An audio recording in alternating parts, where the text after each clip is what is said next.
नमस्कार। आज हमारे पास जो सोर्सेज हैं वो एक बड़ी दिलचस्प और सच कहूं तो थोड़ी परेशान करने वाली कहानी बताते हैं। हाँ, ये कहानी है कि कैसे वो देश जिसे कभी सोने की चिड़िया कहा जाता था, उसकी आर्थिक कमर ही तोड़ दी गई। बिल्कुल, ऐसा नहीं है कि भारत पर पहले हमले नहीं हुए या पहले विदेशी शासक नहीं आए, पर इस बार कुछ कुछ अलग था। तो आज का हमारा मिशन एक तरह से उन सुरागों को जोड़ना है, ये समझने के लिए कि 1947 तक ब्रिटिश राज ने भारत की अर्थव्यवस्था को कैसे पूरी तरह से बदल दिया। और ये पड़ताल शुरू होती है एक बहुत ही बुनियादी सवाल से क्या? कि मुगल, तुर्क और दूसरे विजेताओं में और अंग्रेजों में आखिर फर्क क्या था। फर्क सिर्फ हुकूमत का नहीं था, बल्कि सोच का था। देखिए, पिछले शासक आए, लड़े, जीते और यहीं के होके रह गए। हाँ, उन्होंने यहाँ की दौलत को यहीं खर्च किया। लेकिन अंग्रेज हमेशा विदेशी बने रहे। उनका मकसद यहाँ बसना नहीं था। उनका मकसद था इस देश को अपनी अर्थव्यवस्था के इंजन का एक पुर्जा बनाना। बिल्कुल, और यहीं से औपनिवेशिक अर्थव्यवस्था यानी कॉलोनियल इकोनॉमी की शुरुआत होती है। तो चलिए इस केस की पहली कड़ी को देखते हैं। भारत की पारंपरिक अर्थव्यवस्था आखिर थी कैसी और उसे तोड़ा कैसे गया। सोर्सेज बताते हैं कि अंग्रेजों से पहले जो भी शासक आए उन्होंने ऊपर ऊपर मतलब राजनीतिक स्तर पर बदलाव किए। राजा बदले, सल्तनतें बदली, लेकिन गांव का जीवन वैसा ही चलता रहा। हाँ, किसान, कारीगर, व्यापारी, उनका काम धंधा मोटे तौर पर वैसा ही बना रहा। आप एक बहुत जरूरी मुद्दे पर रोशनी डाल रही हैं। इसे कहते थे आत्मनिर्भर ग्रामीण अर्थव्यवस्था। आत्मनिर्भर? हाँ, मतलब गांव अपनी जरूरत की ज्यादातर चीजें खुद ही बना लेते थे और आपस में लेन देन कर लेते थे। शासक बदलने का मतलब सिर्फ ये होता था कि किसान की मेहनत की कमाई का एक हिस्सा जो लगान के तौर पर जाता था, वो आप किसी नए राजा या सुल्तान की तिजोरी में जाने लगा। सही कहा।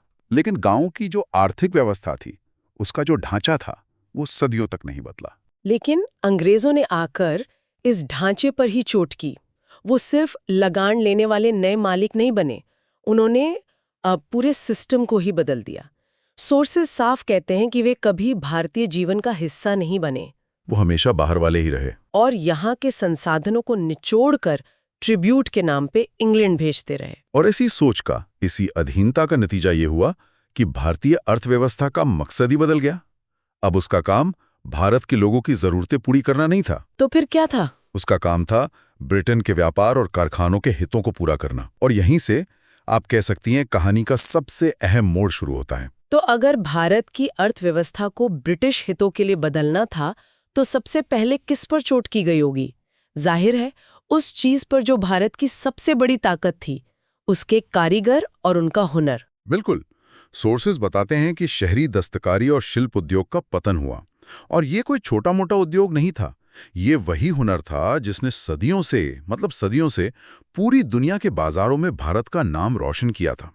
भारतीय कपड़े, मसाले, स्टील, इनकी मांग हर जगह थी। तो फिर ये सब खत्म कैसे हो गया? मतलब एक वर्ल्ड चैंपियन अपने ही खेल में कैसे हार गया? इसका सबसे बड़ा कारण था ब्रिटेन के कारखानों में मशीन से बना सस्ता माल। 1813 के बाद अंग्रेजों ने भारत पर एक बहुत चालाकी भरी पॉलिसी थोपी। कौन सी पॉलिसी? उसे कहते हैं एक तरफा मुक्त व्यापार या वन वे फ्री ट्रेड। एक तरफा मुक्त व्यापार, इस सुनने में थोड़ा गड़बड़ लग रहा है। इसका मतलब क्या हुआ? इसे ऐसे समझिए कि ये एक तरफा ट्रैफिक था। ब्रिटेन से भारत आने वाले माल के लिए एक खुला हाईवे, कोई टैक्स नहीं, कोई रोक टोक नहीं। और भारत से ब्रिटेन जाने वाले माल के लिए? उसके लिए टोल, भारी टैक्स और दीवारें ही दीवारें। नतीजा तो जाहिर था, ब्रिटिश माल, खासकर सूती कपड़ों से भारत के बाजार पट गए। जाहिर है हाथ से पुरानी तकनीकों से बनने वाला भारतीय माल भाप से चलने वाली मशीनों पर धड़ाधड़ बनने वाले माल का मुकाबला कीमत में तो नहीं कर सकता था।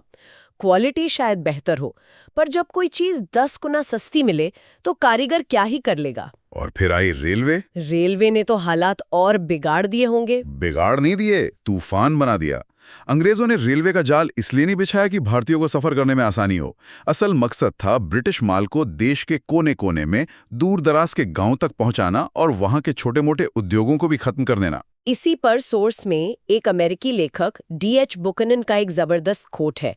उन्होंने लिखा, "The armor of the isolated self-sufficient village was pierced by the steel rail and its life blood ebbed away."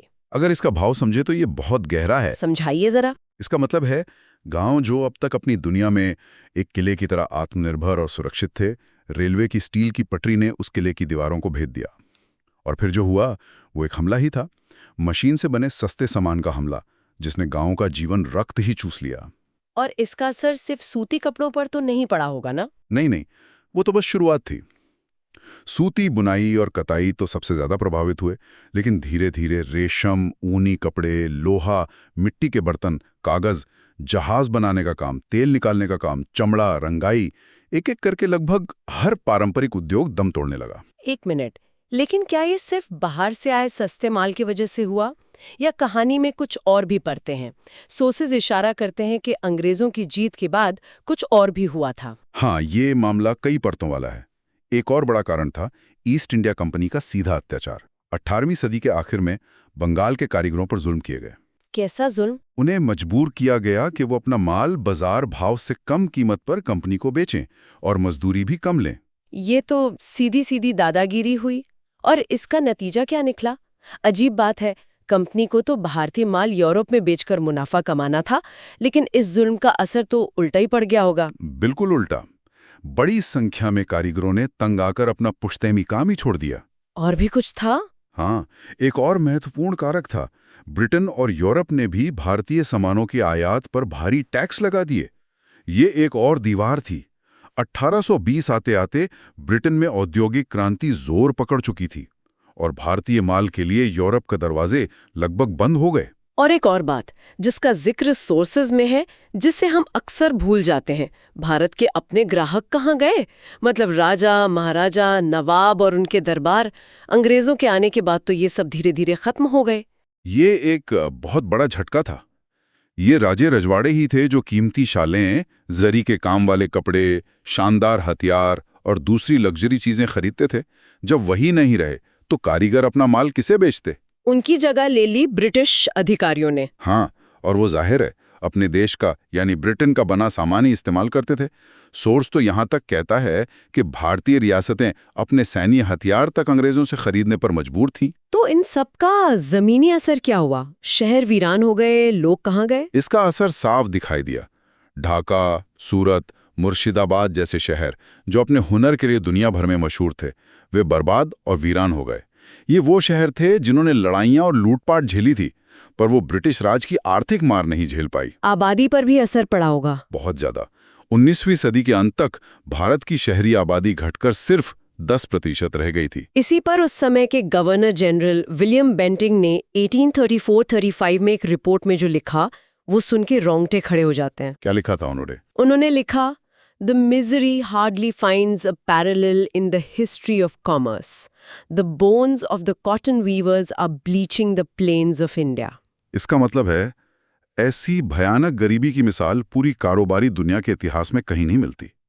हालत यह है कि सूती कपड़ा बुनकरों की हड्डियों से हिंदुस्तान के मैदान सफेद पड़े हैं। ये सिर्फ आंकड़े नहीं है, ये एक मानवीय त्रासदी का बयान है। बिल्कुल। ये वाकई एक भयावह तस्वीर है, पर यहाँ एक सवाल उठता है।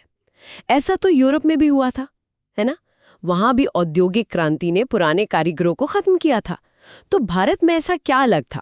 बहुत अच्छा सवाल है। फर्क ये था कि जब ब्रिटेन या यूरोप में कारीगरों का काम छिना तो उन्हें नए खुले कारखानों में नौकरी मिल गई। एक व्यवस्था खत्म हुई तो दूसरी खड़ी हो गई। लेकिन भारत में ऐसा नहीं हुआ। नहीं, भारत में त्रासदी ये हुई कि पारंपरिक उद्योग तो खत्म कर दिए गए, पर उनकी जगह कोई नए आधुनिक उद्योग नहीं लगाए गए।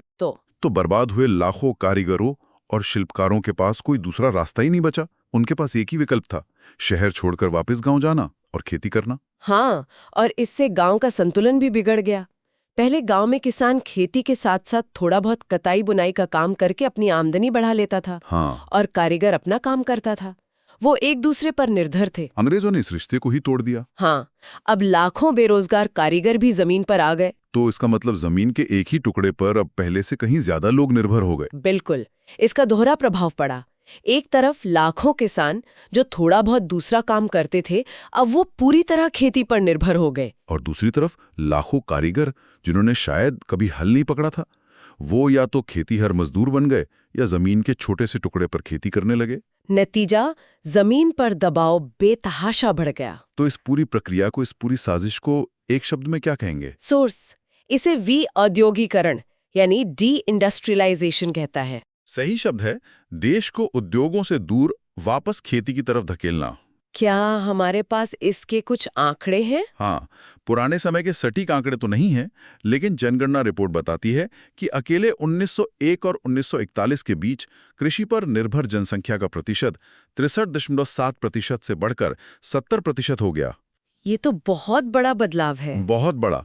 और यही जमीन पर बढ़ता दबाव भारत में फैली भयानक गरीबी का एक सबसे बड़ा कारण बना। ये तो कमाल ही हो गया। मतलब मैनचेस्टर में बनी टी-शर्ट भारत के कपास से भारत में ही आकर भारतीय जुलाहे की टी-शर्ट से सस्ती बिक रही थी। ये तो पूरा बिजनेस मॉडल ही उल्टा कर दिया। यही तो औपनिवेशिक अर्थव्यवस्था का सार है। भारत अब एक मैन्युफैक्चरिंग देश नहीं रहा, वो ब्रिटेन के लिए एक कृषि उपनिवेश बन गया, जिसका काम था ब्रिटेन के कारखानों के लिए कच्चा माल जैसे कपास उगाना और फिर ब्रिटेन में बने तैयार माल को वापस खरीदना। हाँ, पूरा चक्र ही उल्टा घूम गया। तो आज की हमारी पड़ताल से जो तस्वीर सामने आई है वो सिर्फ एक आर्थिक बदलाव की नहीं है। ये भारत की पहचान को बदलने की कहानी है। एक आत्मनिर्भर अर्थव्यवस्था जो अपने हुनर के लिए दुनिया में जानी जाती थी, उसे एक ऐसे लाचार कृषि प्रधान देश में बदल दिया गया जिसका एकमात्र मकसद ब्रिटेन के कारखानों का पेट भरना था। और ये समझना बहुत जरूरी है कि ये सब कोई हादसा नहीं था। ये एक सोची समझी योजनाबद्ध पॉलिसी का नतीजा था।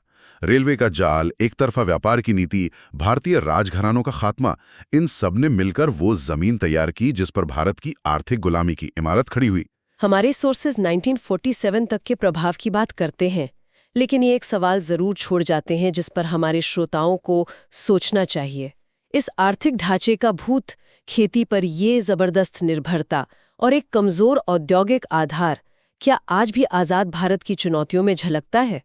वो नींव जो 200 साल पहले रखी गई, उसके निशान आज हमें अपने चारों तरफ कहाँ-कहाँ दिखाई देते हैं?